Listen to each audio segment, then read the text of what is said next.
going on? It's your boy Mac. Back with some more boxing.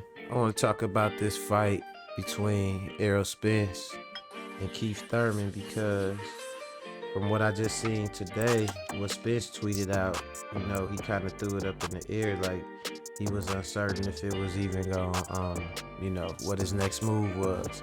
I don't want to say he is uncertain if that fight was going to happen because we don't even know for sure that was his next move anyway. We just know that he said he was announcing the fight soon. And, people was thinking it could be Stanionis, people thinking it could be Boots,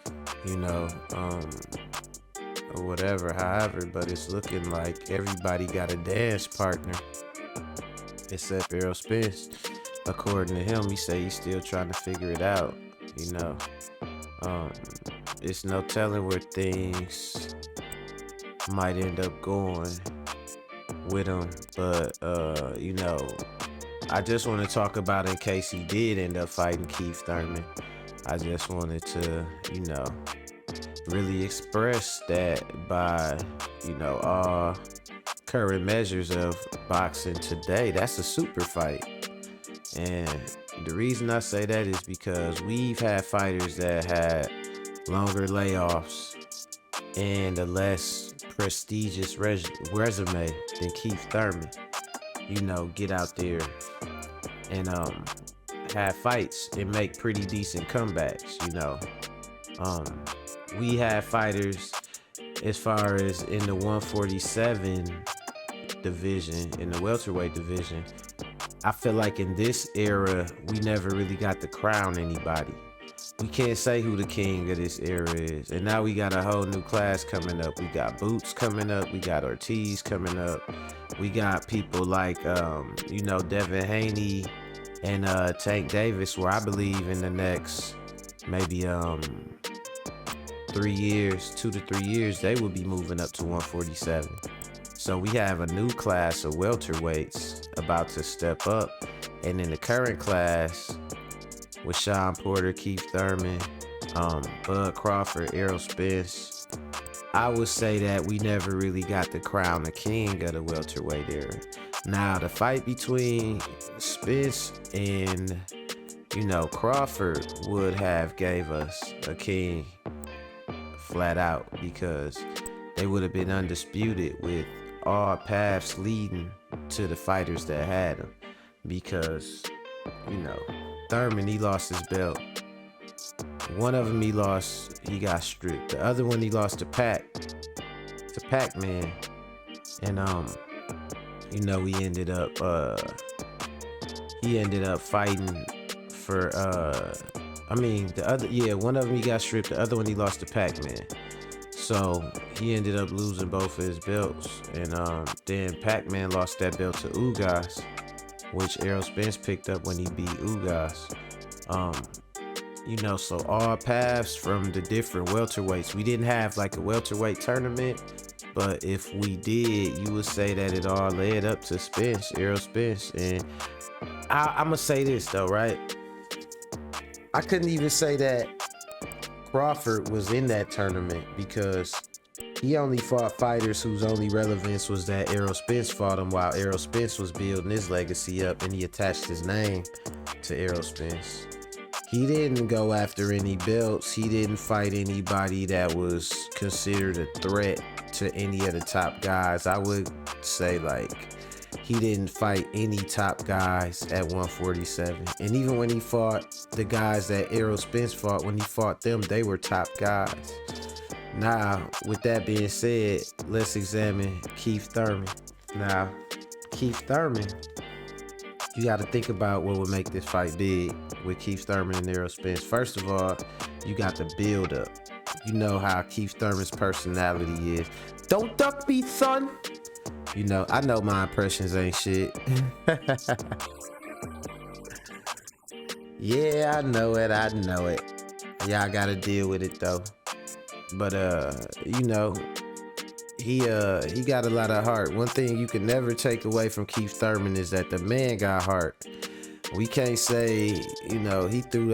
He say he threw his injury. He threw his injury out. He threw his shoulder out or something like that, or his elbow. Injured his elbow, something like that. But nah, he got that fine ass Indian wife, and that's what happened. You know what was going on. Thurman was damn near finna retire. He got that first big paycheck.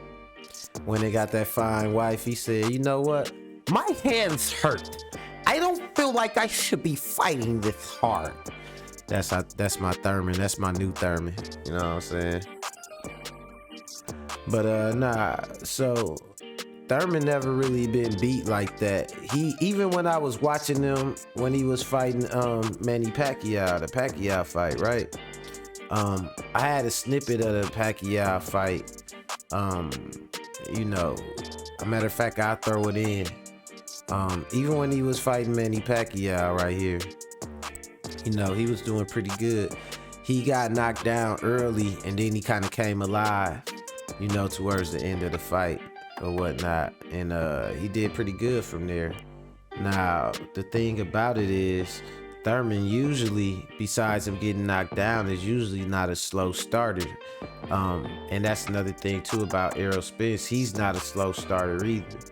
Errol Spence, he gonna get out there immediately and he gonna start putting the pressure on you. He worked behind a consistent jab, a very consistent jab, a strong jab too. One thing I learned when I was young is that left-handed people have a natural advantage in competitive sports for the fact that most things that they are using and most things that we use in general in life are made for right-handed people. So they naturally develop a certain amount of ambidextrousness. Would that be the word?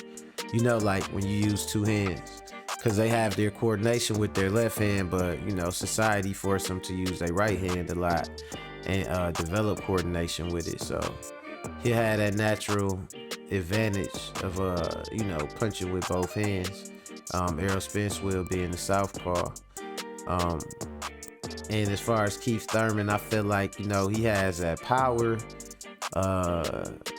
He's one of those people that you can't really count out because he could land a big shot at any time. And I would definitely say Keith Thurman is one of those people that steps up to a challenge. So with this fight being against Errol Spence and him feeling like I'm Keith Thurman, I know what I could do, you know what I'm saying? And him feeling like people was counting him out, I feel like that's gonna make him fight his hardest fight. Keith Thurman is not a fucking tune-up by no means, so I don't want to hear nobody saying that. And the one thing about it is the build up the personalities. Like I was saying before, Keith Thurman and Errol Spence, they both got personalities where, you know, people are interested in what they have to say and, you know, their take on how they will break the other person down. I always like Keith as an analyst too.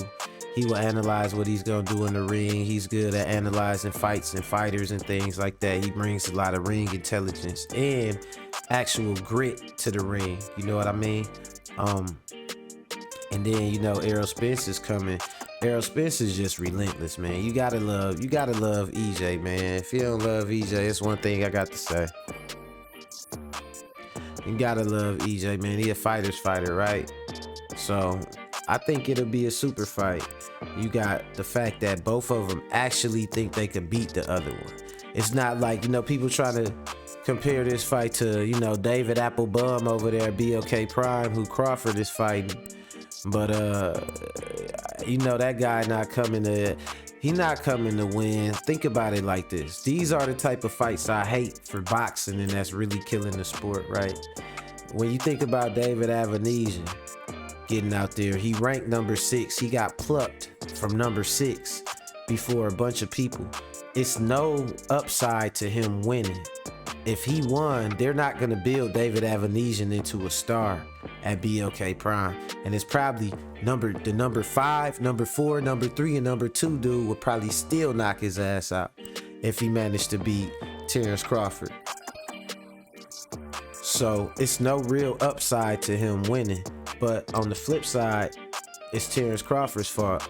And he wanted to get over and get an easy fight, but it's no upside to Terrence Crawford winning either. Think about it like this. Terrence Crawford go out there, and he just beat his ass. First round knockout, just whoop him first round. How did that make Terrence Crawford look? It make him look bad, because it make him look like he just cherry picked a dude that he could just beat his ass, right? But then if he go out there and he struggle, how did that look? It make him look bad, right? Because he went out there and picked a dude nobody knew that he should have been able to walk through, and he struggled with him, right?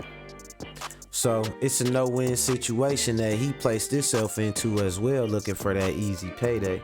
So really, the super fight I feel like would be Keith Thurman and Errol Spence, right? Both of them are good for promoters. They promote themselves well. They not recluse. They don't duck off and don't like interviews and all that. Both of them are fan-friendly fighters. They not attacking fans on YouTube. They not out here blaming the fans for their financial troubles. They not into it with the world, mad at the world. You know what I'm saying? They both got personalities that will make people want to root for them. And I just think it'll be a big fight. It'll be a big fight from the build up all the way to the ring walk. And I say it's a super fight because you got where we can finally, if we not talking about Bud and if we going off strictly off of resumes and not the fact that Bud is holding on to that one belt, then we can finally crown the king of the division. Errol look good on Keith Thurman's resume. Keith Thurman looks good on Errol Spence's resume. And I think it would be a good way for both of them to finish up their runs at 140 before they both move up respectively. That's all I got for y'all today. Like and subscribe to the channel and hit that bell notification for more updates on more content. We working, we building the channel, and I appreciate y'all. Remember, you can play games, but you can't play boxing. I'm out.